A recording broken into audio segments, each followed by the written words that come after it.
नमस्कार दोस्तों, helping thinkers के यूट्यूब चैनल में आप सभी का हार्दिक स्वागत है। जैसा कि आपको पता है एमपीपीएससी 2021 की जो एग्ज़ाम है वो हो चुकी हैं, जिसका पेपर 19 जून का था। ठीक है, उसके बाद में आयोग के द्वारा जो है उसकी आंसर की भी जो है जारी कर दी गई थी। उसमें उनके द्वारा जो ऑब्जेक्शन लिंक है वो भी जारी कर दी गई थी। अब सवाल ये उठता है कि आखिरकार जो है एमपीपीएससी का जो फाइनल आंसर की है, मतलब संशोधन के बाद जो आंसर की आने वाली है वो कब तक आ सकती है या कितने दिन का जो है समय लिया जाता है, क्योंकि पिछली बार 2020 वाली एग्ज़ाम में भी कितने समय बाद वो आई थी, जैसा आपको अगर पता होगा। और इसका आखिर जब आंसर की आ जाएगी तो इसका फाइनल रिजल्ट जो है वो कब तक आ पाएगा, इसके बारे में हम बात करेंगे। अगर दोस्तों आप इस चैनल पर नए हैं तो प्लीज़ चैनल को सब्सक्राइब करना, बेल आइकन को प्रेस कर लेना, ताकि एमपीपीएससी से जुड़ा हर अपडेट इस चैनल के माध्यम से आपसे सबसे पहले मिल जाएगा। साथ ही अगर आप मध्य प्रदेश की किसी अन्य एग्ज़ाम की तैयारी भी कर रहे हैं तो उसका अपडेट भी आपको इस चैनल पर मिल जाता है दोस्तों। तो आइए बात कर लेते हैं कि एमपीपीएससी 2021 का आयोग द्वारा फाइनल आंसर की कब तक जारी कर सकते हैं और इसका जो रिज़ल्ट है वो कब तक आ जाएगा। ठीक है, तो सबसे पहले हम थोड़ी सी नज़र डाल लेते हैं, क्योंकि राज्य सेवा प्रारंभ परीक्षा 2021 के बारे में अगर हम बात करें तो चूंकि इनके द्वारा आंसर की जारी की गई थी, उसके साथ ही इन्होंने ऑब्जेक्शन जो लिंक है वो एक्टिव की थी।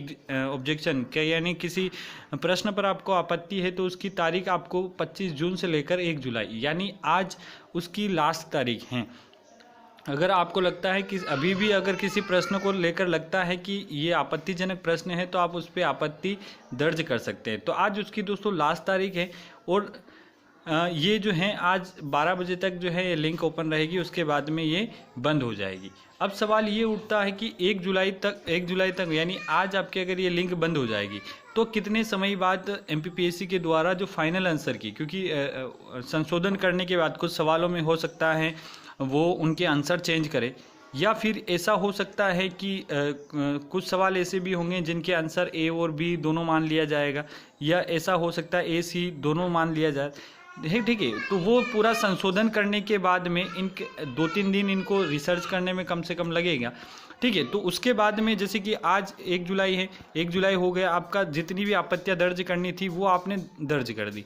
ठीक है, उसके बाद में अब आयोग द्वारा इस पेपर का निरीक्षण किया जाएगा कि कौन से प्रश्न पर जो है आपत्तियां दर्ज हुई हैं और कितनी लगी हैं, क्या सही हैं, वो पूरा एनालिसिस किया जाएगा। और किस प्रश्न का आंसर जो है वो चेंज करना है, किस में जो है किस प्रश्न को डिलीट करना है, वो पूरा निरीक्षण किया जाएगा। और उसके बाद में जो है इसकी फाइनल आंसर की, क्योंकि इसके बाद में कोई भी जो है कोई भी संशोधन नहीं किया जाएगा। अगर फिर भी, क्योंकि ये जो आयोग की आंसर की आएगी ये फाइनल आंसर की होगी, अगर इसके बाद भी अगर आपको किसी प्रश्न पर ऐसा लगता है कि आयोग ने ये ठीक प्रकार से नहीं दिया है इसका जवाब, तो उसके बाद में अब आयोग कुछ नहीं करेगा, उसके बाद में सीधा आपको हाई कोर्ट जाना होगा, है ना। क्योंकि आपने देखा होगा पिछली बार भी जो आपकी ब्रह्म समाज वाला जो प्रश्न आया था, है ना, उस पर जो हाई कोर्ट में एक्शन लिया गया था, फिर हाई कोर्ट ने उसका जवाब जो भी है चेंज किया था और वहाँ पर बदलाव किया गया था। मतलब कहने का मतलब ये है कि अभी जो आंसर की आयोग के द्वारा आएगी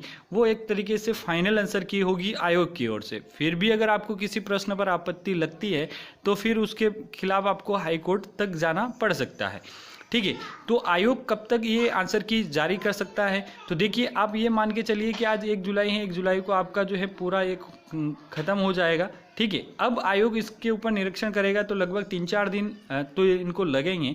तो लगभग आप यूँ मान के चलिए 5 जुलाई से लेकर 7 जुलाई तक, 5 जुलाई से 7 जुलाई के मध्य जो है आपका आयोग द्वारा फाइनल आंसर की आ जाएगी।